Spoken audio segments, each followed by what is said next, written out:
하나님께 영광의 박수를 드리도록 하겠습니다. 주 사랑하는 자 다 찬송할 때에 그 보좌 앞에 둘러서 큰 영광 돌리세. 우리가 비록 이곳에서 이렇게 찬양하고 있지만 죄와 오염 속에 있는 우리의 인생이 이렇게 연약함 속에 예배하고 있지만 하나님의 보좌에 온 민족으로부터 셀 수 없는 무리들이 와서 함께 그 찬송하는 영광스러운 그날, 우리가 그 은혜 또한 영광에 동참하게 될 것을 믿습니다. 예, 오늘 우리 신임사님도 기도해 주셨지만 지금 가장 핫 이슈는 신종 코로나일 것입니다. 그래서 이렇게 몇 주 전까지만 해도 그냥 아주 이렇게 소수의 사람들이 그리고 뭐 이렇게 방역 당국에 의해서 보건당국에 의해서 관리가 되는 듯이 보였는데요. 이제 생각보다 이렇게 그 수치를 벗어나고 리스트에 없는 사람들까지도 이제 감염되는 일들이 조금씩 생겨나고 있습니다. 그래서 확진자 숫자, 사망자 숫자 이런 숫자들이 계속해서 이제 업데이트가 되고 있는데요. 오늘 아침에 보니까 중국에서는 37,198명이 확진자로 이렇게 분류가 되었고요. 우리 한국에서는 또 추가가 되어서 25명이 확진 환자가 되었다. 그래서 이제 동선도 이제 파악이 안 되고 있고, 예전에는 어디 돌아다녔다 이렇게 이제 파악이 됐는데 어떤 사람들은 전혀 파악되지 않는 그런 상황들도 이렇게 나오고 있습니다. WHO 세계보건기구에서는요, 이제 내일 이제 그 조사팀을 파견하겠다는 거죠. 이제 이 사태의 심각성이 엄청나게 이제 올라온 것입니다. 지금 중국 본토 내에 코로나 사망자가 811명으로 집계되고 있는데요. 물론 지금도 증가하고 있겠지만 2003년에 사스의 사망자가 774명이었습니다. 근데 어느새 그 숫자를 훨씬 뛰어넘고 있다. 그래서 이것을 이제 좀 세계적인 보건기구에서 이것을 이렇게 정밀 탐색하고 조사팀을 파견해서 국제적인 대응을 해야 될 상황까지 지금 이르게 된 것입니다. 참 이렇게 이런 숫자들이 참 우리의 마음을 서늘하게 만들고 참 긴장하게 만들고요. 우리가 초연결 시대에 이루어져 있구나. 저 중국 우한에서 발병했던 그 박쥐로부터 시작된 그 바이러스가 저도 어제 이렇게 버스를 한번 타봤는데 사람들이 다 마스크를 하고 다 이렇게 장갑을 끼고 막 이렇게 어쨌든 굉장히 조심하는 그런 모습을 보게 됐습니다. 근데 우리는 오늘 신약의 첫 페이지를 열게 되었어요. 이 시대와는 조금 다른 정말 생명의 기운이 느껴지는 사망자 숫자가 아니라 생명의 숫자가 막 느껴지는 그런 본문입니다. 마치 산부인과에 들어온 듯한. 딴 거는 기억이 안 나도 낳고는 계속 기억이 나고 있지요. 아브라함은 이삭을 낳고 이삭은 야곱을 낳고 야곱은 12아들 또 낳고 이렇게 나오고 있습니다. 신약 성경의 첫 시작은 바로 이렇게 사람들의 이름들로 시작이 되고 있습니다. 이것은 결국 누구를 향한 그런 포커스를 맞추고 있을까요? 18절에 보면 예수 그리스도의 나심은 이러하니라. 예수님께서 어떤 계보를 타고 우리 가운데 오셨는지를 보여주고 있는 것이지요. 그것은 바로 사람들을 통해서 이루어졌다는 것입니다. 또한 그 구원의 역사도 사람들의 이름을 기록하고 있어요. 여러분, 이 이름들에서 우리가 느끼는 바가 무엇입니까? 하나님의 일하심에는요, 바로 우리 같은 사람들을 사용하시는 것입니다.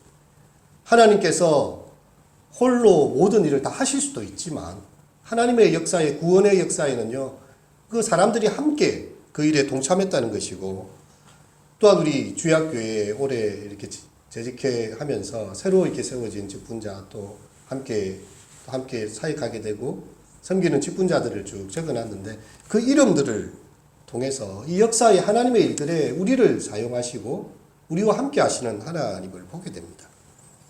이렇게 시작되고 있어요. 아브라함과 다윗의 자손 예수 그리스도의 계보라.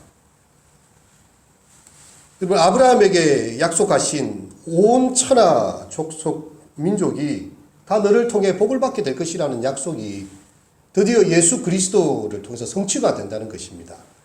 그리고 다윗에게 약속하셨어요. 그의 위를 이을 영원한 왕이 오실 것이다. 바로 이 구약에 하나님의 구원을 성취하려 오신 메시아 되신 그리스도를 보여주고 있습니다. 우리 한글 개역 개정 성경에는요, 아브라함이 먼저 나오고 있지만 헬라어 원문을 보고 있으면 다윗이 먼저 등장을 하고 있어요. 그래서 이 1절에서 다윗으로 시작되는 이 계보는요, 이 다윗 왕의 자손으로 오신 그리스도를 특별히 더 조명을 하고 있습니다. 아마 개역 개정 성경에서는 이렇게 아브라함과 다윗의 자손 했을 때 포커스를 다윗의 자손에 더 둔 것 같아요. 예. 마태는 이 다윗으로 시작된 계보가 이 예수님을 그들에게 마태가 소개하려고 했을 때요, 유대인의 왕으로 오신 그리스도를 분명하게 보여주려는 그런 의도가 있습니다. 마태 계보의 두 전환점은요, 다윗 왕조의 시작과 끝인 그 다윗과 그 바벨론 포로까지, 우리가 아까 읽었던 11절까지의 그 바벨론으로 잡혀갈 때까지로 이렇게 그것을 강조를 하고 있고요. 다윗이 오늘 본문에 많이 강조가 되고 있습니다. 그리고 이제 쭉 읽어보면 17절에 이런 말씀이 있는데요. 그런즉 모든 대수가 아브라함부터 다윗까지 14대요.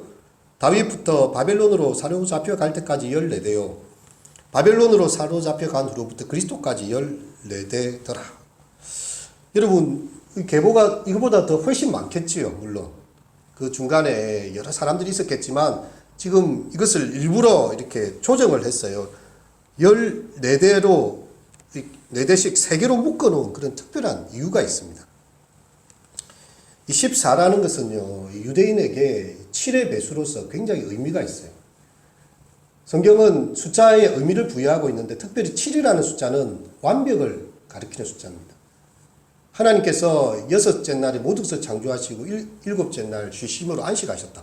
모든 창조의 완성이 이루어지는 완전한 숫자 7의 제곱이 되는 그런 완전함의 완전함이라는 것을 표현해 주고 있는 것이죠.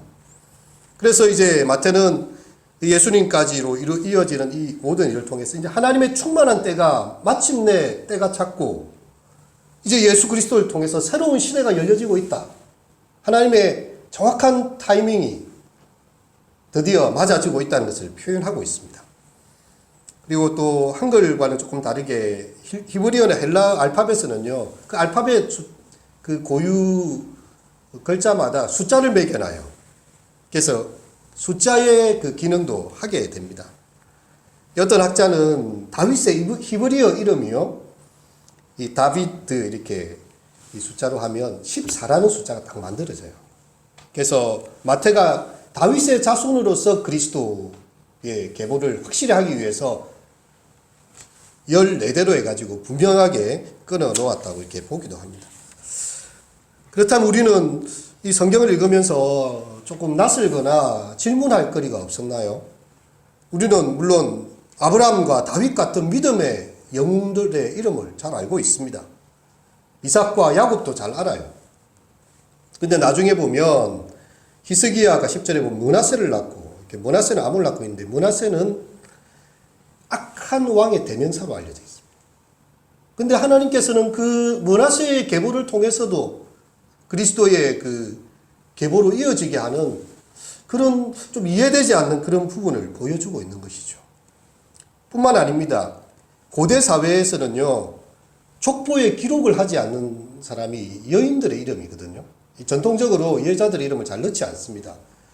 근데 마태복음은 굉장히 파격적입니다. 여인들의 이름을 4명이나 기록을 하고 있는데 그게 문제가 아니에요. 이 여인들은 모두 다 이방의 여자들입니다. 이스라엘 밖의 사람들이고요. 혈족으로 이스라엘 사람들이 아니라는 것이죠. 또 내 여인 또한 일반적이지 않은 임신과 출산을 경험했던 좀 특이한 케이스들입니다. 여러분, 다말은요, 창세기 38장에 가나안 여인으로 이렇게 나오고 있어요. 가나안 땅의 여인. 라합은 어떻습니까? 예, 그 여리고 성의 여인이죠. 예, 정탐꾼들이 갔을 때에 그들을 숨겨주었던 여리고의 그것도 가나안 여인입니다. 룻은요, 모압 여인이에요. 그리고 바세바라고도 할 수 있는데 굳이 또 우리아의 아내로 딱 이렇게 이름을 박아놨습니다. 우리아는 헷 사람이었어요. 그렇다면 이 우리아의 아내인 바세바는 헷의 여인이었든지 아니면 최소한 헷 사람 남자의 아내였다. 그러면 다 이방인의 계열에 속한 자들입니다. 그리고 이들의 특징은 모두 일반적이지 않은 그런 결혼 생활을 했다는 거예요. 왜 이런 사람이 성경에 들어가 있을까? 왜 마태는 이 사람들을 숨기지 않고 도리어 바세바라는 이름도 빼버리고 우리아의 아내를 취해서 다윗이 솔로몬을 낳았다 이렇게까지도 드러내고 있는 것일까? 여러분 좀 질문이 되셨나요? 성경을 읽다 보면 이 질문을 여러분 하게 됩니다. 다말은 시아버지를 통해서 자녀를 낳게 되는 그런 계보를 갖고 있고요. 라합의 직업은 창녀였습니다. 룻은 재혼을 한 상황이었고요. 우리아의 아내는 여러분 다윗의 이야기에서 알지만 간음과 재혼의 그런 상황에 그 모든 것이 놓여져 있었어요. 하지만 이 여인들은요, 누구보다도 하나님의 구원 역사에 참여하기를 원했던 사람들이고 여호와의 날개 그늘 아래 피하여 오기를 원했던, 참 그들이 비록 이방의 여인이고 다른 사람으로부터 지탄의 대상이 될 수 있었겠지만 하나님의 날개 아래 보호를 받기 원해서 적극적으로 하나님의 자녀로 되기를 원했던 사람들이었다는 거죠. 우리 질문할 수 있습니다. 아니 하나님의 아들이시고 구원의 역사를 이루는 이 위대한 창세기 1장을 여는 이 계보의 첫 장에 예수님께서 좋은 가정에 아주 탁월하고 명망 있는 가정에 이 순혈주의 혈통에 이렇게 오시지 않고 그냥 일반적이기만 해도 되는데 일반적이지도 않은 이런 가정의 상황 속에 이 줄기를 타고 이 땅에 오신 이유가 무엇일까? 마태는 이것을 덮어두려 하지 않습니다.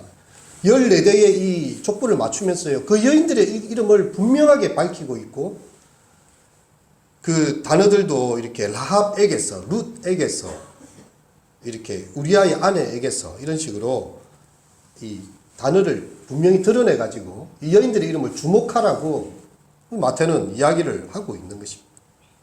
그 이유가 무엇일까요? 여러분 이것은요, 죄인들을 위하여 찾아오신 그리스도를 분명하게 말해주고 있습니다. 하나님께서는 불완전한 사람들, 아니 사람들 중에서도 더 실수가 많고 죄 많은 사람들을 통해서 하나님의 그 위대하시고 영광스러운 일을 이루어 가신다는 것이지요. 우리의 인생의 모든 사건들에서 하나님께서 왕으로 통치하고 계심을 믿으십니까? 바울 사도는 로마서에서 그렇게 이야기했어요. 죄가 거한 곳에 은혜가 더한다고 이야기했습니다. 정말 죄인 중에 괴수와 같은 나를 그리스도의 사도로 부르신 그 은혜를 생각하면서요, 죄가 더한 곳에 하나님의 은혜가 더 깊다고 이야기합니다.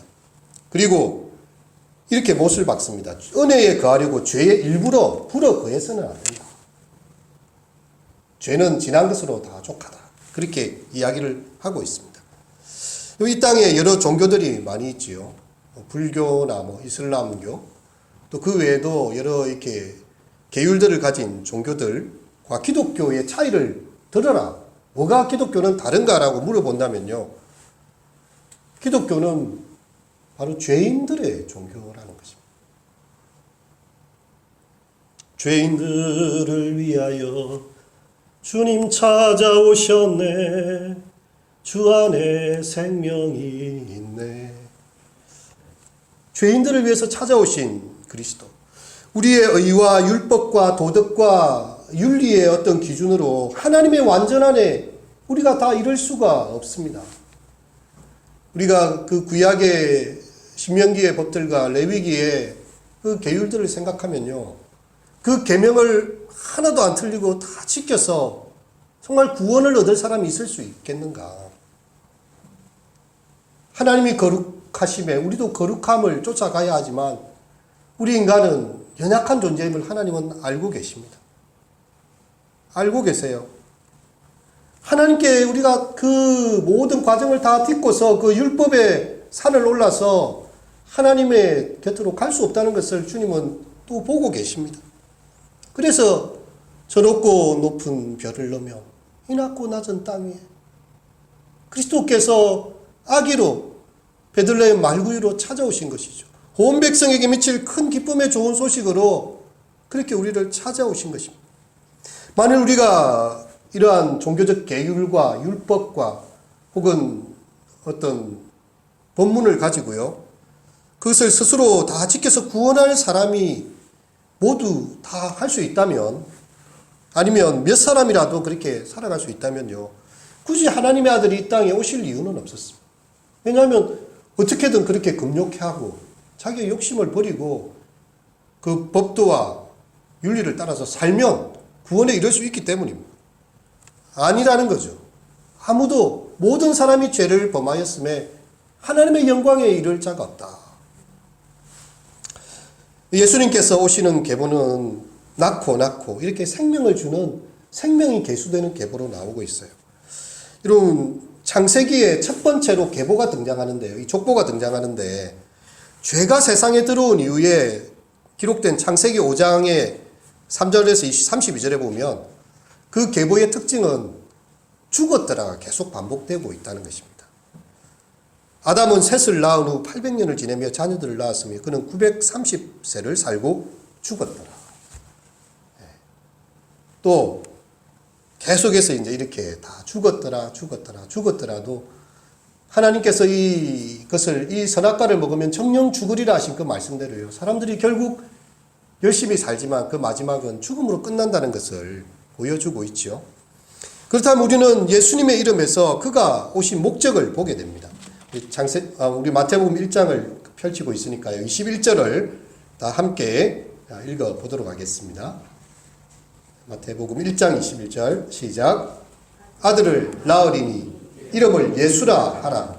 이는 그가 자기 백성을 그들의 죄에서 구원할 자이심이라 하니라. 이 예수라는, 이에수스, 헬라어로 예수라는 단어는요, 자기 백성을 그들의 죄에서 구원해내시는 구원자라는 그런 뜻입니다. 이제 죄에서 구원하시는 구원자로 우리 예수님이 이 땅에 오셨고요, 이제 생명의 족보가 그리스도를 통해서 적혀지게 되는 것입니다. 그럼 우리는 또 질문하게 돼요.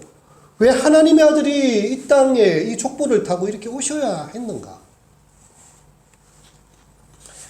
저 티베트 사람들이 쓰는 말 중에 이 셈파라는 그런 독특한 용어가 하나 있습니다. 그것은 이제 가려운 곳을 긁는 고통이라는 그런 아주 복잡한 의미를 가지고 있습니다. 그럼 우리가 가려우면 어떻게 됩니까? 계속 긁게 되지요.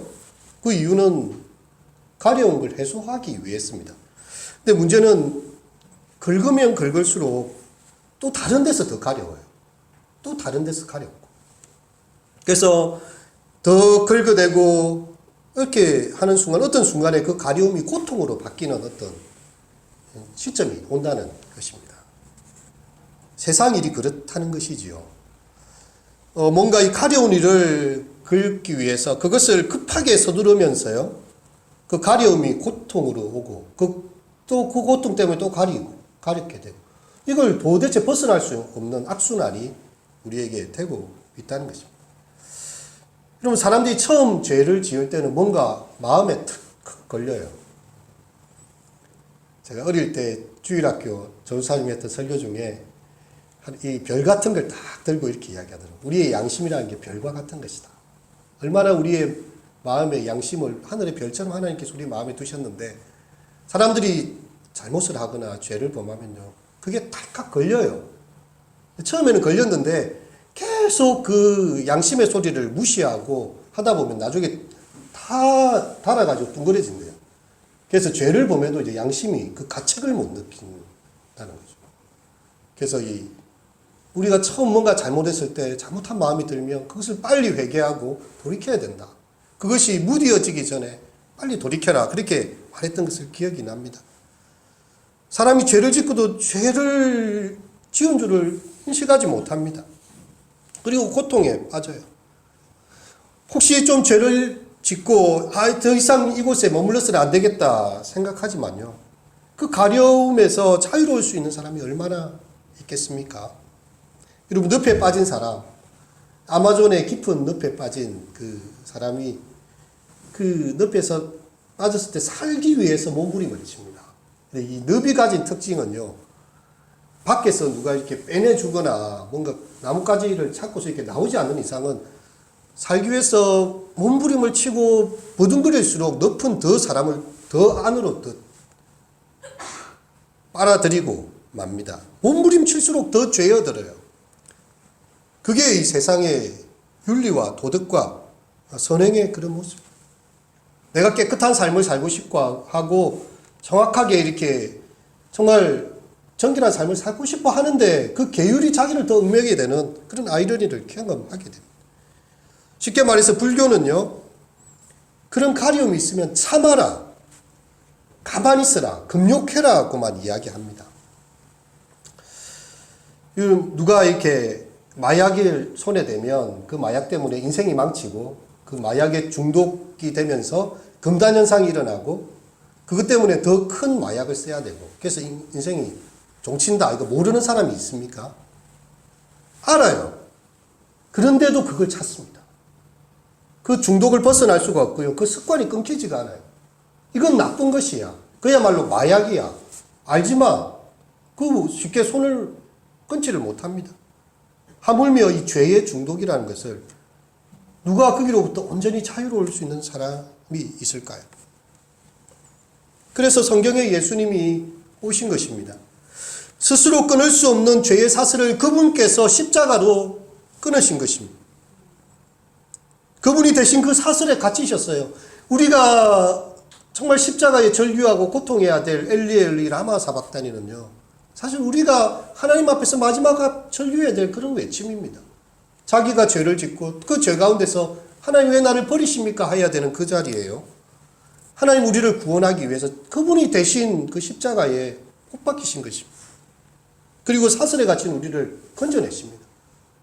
나는 너희의 범죄함을 위하여 내어줌이 되고 너희를 의롭다 하기 위해 내가 살아났느니라. 이 로마서의 핵심적인 말씀이죠. 그것이 바로 십자가의 복음입니다. 생명의 성령의 법이 죄와 사망의 법에서 우리를 구원해내기 위해서요, 주님이 오신 것입니다. 진리를 알지니 진리가 너희를 자유케 하리라. 내가 곧 길이요 진리요 생명이니 나로 말미암지 않고는 아버지께로 올 자가 없느니라. 여러분 한번 생각을 한번 해보십시오. 이 빙산 위에서, 빙하 위에서요, 이렇게 내가 건너편 빙하의 이동 속도를 측정할 수가 있습니까? 아, 저 빙하가 너무 빨리 흐르는 것 같아. 저쪽 방향으로 흐르는 것 같아. 이게 측정이 안 돼요. 왜냐하면 자기도 빙하 위에 서 있거든요.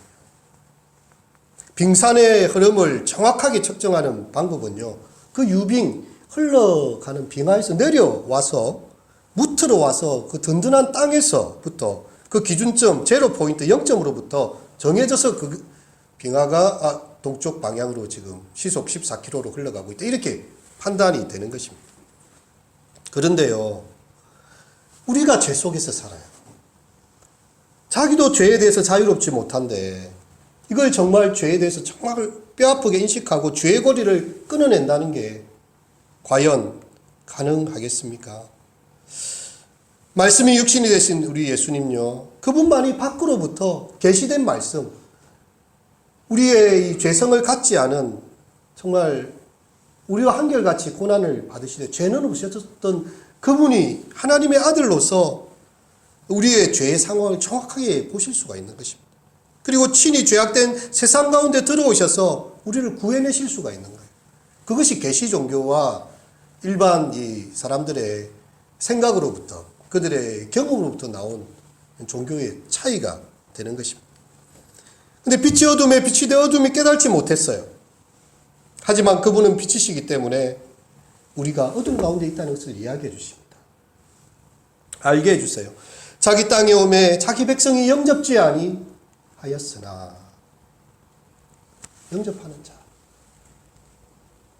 곧 그 이름을 믿는 자들에게는 하나님의 자녀가 되는 권세를 주셨다.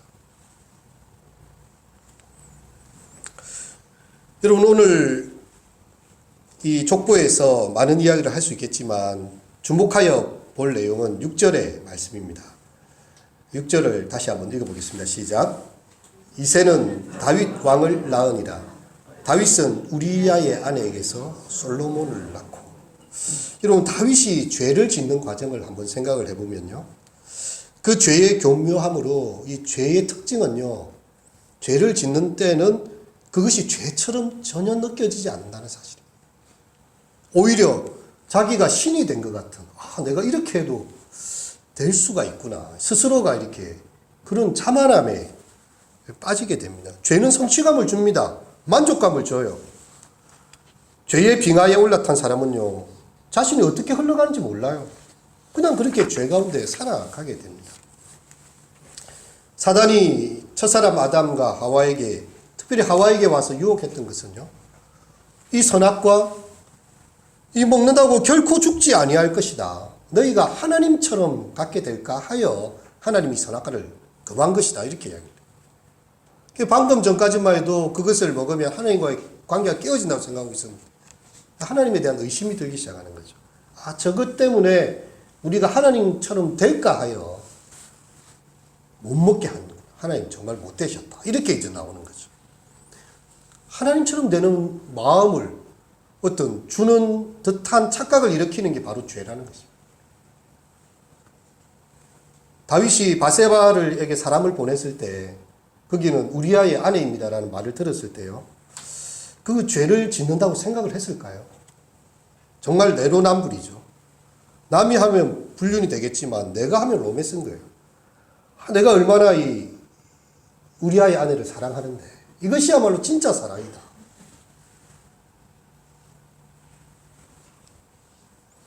또 다윗이 우리아에게 사람을 보내요. 그래서 이제 이렇게 마지막 성에 가서 제일 앞에 보내가지고 그 성의 군인들과 싸우다고 자연스럽게 죽게 만들어라, 이런 메시지를 보낼 때 자기를 죄인이라 생각했을까요? 아합 장군이 와서 이야기하죠. 우리아는 제일 최전방에서 열심히 싸우다가 장렬하게 전사했습니다. 군인들이 싸우다가 죽는 것도 장군이 그 정도 하면 대단한 것이지, 그럴 수도 있지 하고 끝을 내버려요. 하나님에 대한 경외심이 없어요. 자신의 집착만이 그곳에 남아있습니다. 드디어 나단이 어느 날 하나님께서 나단을 왕궁에 보냈습니다. 다윗한테 이야기를 하게 하지요. 그 유명한 이 100명의 양을 가진 한 사람과 1명의 양을 가진 사람이 이야기를 합니다. 친구가 왔는데 한 명 사람의 그 양을 빼앗아다가 대접을 하고, 자기 집에는 100개의 양이 있는 거예요. 다윗이 화가 나가지고 막 열이 뻗쳐가지고 이스라엘에 이런 악한 일이 있다니 막 이렇게 나단한테 막 쏟아부으니까 나단이, 당신이 바로 그 사람이며, 당신이 바로 그 사람. 몰랐어요. 근데 나단이 그때에 그것을 지적해 줄 때요, 내가 정말 악한 일을 했구나, 그 앞에 회개하게 됩니다. 내가 여호와 앞에 범죄하였나이다. 여러분, 그게 단순한 그냥 회개였을까요? 시편 51편에 보면 다윗이 바세바와 동침한 후 선지자 나단이 그에게 왔을 때 그는 이런 정말 뼈가 마르는 그런 기도를 드립니다. 하나님이여, 주의 인자를 따라 내게 은혜를 베푸시며 주의 많은 긍휼을 따라 내 죄악을 사하소서. 나의 죄악을 맑게 씻기시며 나의 죄를 깨끗이 제하소서. 물은 나는 내 죄과를 아오니 내 죄가 항상 주 앞에 있나이다. 내가 죄악 중에서 출생하였으며 어머니가 내 죄 중에서 나를 잉태하였나이다. 주께서는 중심이 진실함을 원하시오니 내게 은혜를 은밀히 가르치시리이다. 지혜를 은밀히 가르치시리이다. 우설초로 나를 정결케 하소서. 내가 정하리이다. 나의 죄를 씻어주소서. 내가 눈보다 희리이다. 자기가 얼마나 추한지를 정말 보게 되고요, 죄악을 깨끗이 씻겨주시고 눈보다 희게 하시고 그렇게 해달라고 기도합니다. 자기의 죄의 뿌리가 어머니가 죄 중에서 나를 잉태하여 태어날 때로부터 그렇게 죄 가운데 있는 참 뿌리 깊은 죄인이라는 사실을 그는 통곡하며 기도하고 있습니다. 하나님이여 내 속에 정한 마음을 창조하시고 내 안에 정직한 영을 새롭게 하소서. 나를 주님 앞에서 쫓아내지 마소서. 주의 성령을 내게 제발 거두지 마시옵소서. 여러분, 그가 엄청난 회개의 기도를 드립니다. 사실 권력자의 힘으로 보면 나단이라는 선지자 한 명 처단하고 끝을 낼 수 있습니다. 정치적인 권력으로 말하면요. 하지만 다윗은 하나님의 말씀으로 들었다는 거예요. 자기를 살리기 위해서 나단이 직언을 했다는 것을 알았어요. 나단도 목숨 걸고 한 겁니다, 이거. 이 말 한마디에 자기 목숨이 왔다 갔다 할 수 있습니다. 그런데도 다윗은요, 하나님의 음성으로 그 설교자, 그 선지자 나단의 말을 들었다. 그게 다윗에게 했던 힘이 되었던 것입니다. 사무엘 21장에 보면 이 다윗이 나단에게 이르되 내가 여호와께 범죄하였노라 하매 나단이 다윗에게 이르되 여호와께서도 당신의 죄를 사하셨나니 당신은 죽지 아니하려니와. 이 일로 말미암아 여호와의 원수가 크게 비방거리를 얻게 하였으니 당신이 낳은 아이는 죽게 될 것이다. 다윗은 살려준다는 거죠. 하지만 그 아이는 그 죄의 대가로 죽음을 맞을 수밖에 없다. 이 사생아가 죽게 되리라는 나단의 예언은 성취가 되고 있습니다. 하지만 다윗이 그렇다고 해서 그것을 숙명적으로 받아들이지는 않아요. 그래도 이 아기의 생명을 생각합니다. 얼마나 뜨겁게 사랑했는지를 강조하면서요. 아이가 심하게 아픈 동안에 다윗은 먹지도 않고 침소에 들지도 않고 고통스러워하고 있어요. 그의 감정이 너무나 깊어서 보통에 하던 모든 관례들을 다 치웠습니다. 그의 신복들이 걱정을 할 정도였습니다. 다윗이 이러다가 다윗이 죽는 게 아닌가 싶을 정도였어요. 우리아의 아내가 다윗에게 낳은 아이를 여호와께서 치심에 심히 알았다. 이렇게 되어 있고요. 다윗은 이 아이를 위해 하나님께 간구하되 다윗이 금식하고 안에 들어가서 밤새도록 엎드렸다. 아무 일도 하지 않고 하나님 앞에 살려달라고 기도만 했다는 것입니다. 이래 만에 그 아이가 죽으니라. 여러분, 진실한 기도였어요. 하지만 자기가 구한 대로 응답은 되지 않았습니다. 다윗은 자신의 죄로 인해서 생겨진 병든 아이가 낫도록, 이 아이가 무슨 잘못이 있다고요? 낫도록 기도했어요. 자신의 죄를 회개하는 눈물 젖은 그런 기도였습니다. 7일 밤낮을 금식하면서 아무것도 하지 않고 기도했습니다. 그럼에도 이 아이는 죽게 됩니다.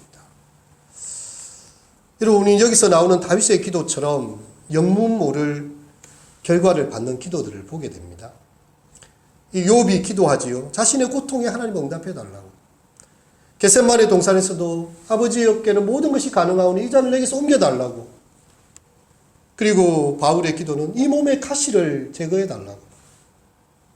이런 기도들이 응답을 받지 못한 것이었을까요? 욥의 기도 가운데는요, 기도 응답이 나타난 게 아니고 폭풍 가운데서 하나님 그냥 나타나십니다. 너 허리를 묶고 대장부처럼 대답을 해봐라. 하나님께서 현현을 하신 것이죠. 예수님의 기도는 예수님 기도 속에 응답이 되어 있어요. 아버지의 원대로 하시옵소서. 예수님이 이미 그 뜻을 알고 계셨습니다. 바울의 기도는 내 은혜가 내게 족하다. 내 약한 데서 도리어 강건하이지. 그것으로 응답이 다 되었습니다. 굉장한 응답들입니다. 기도한 대로 응답된 것은 아니에요.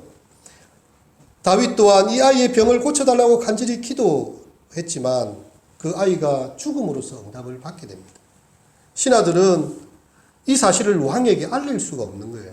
지금 아이가 살아있어도 말해도 듣지 않고 그래 있는데 아이가 죽었다는 것을 왕이 듣고 나면 왕이 상심할 것이다. 이 수군거리고 있는데 다윗이 그 소리를 들은 것입니다. 말을 못했어요.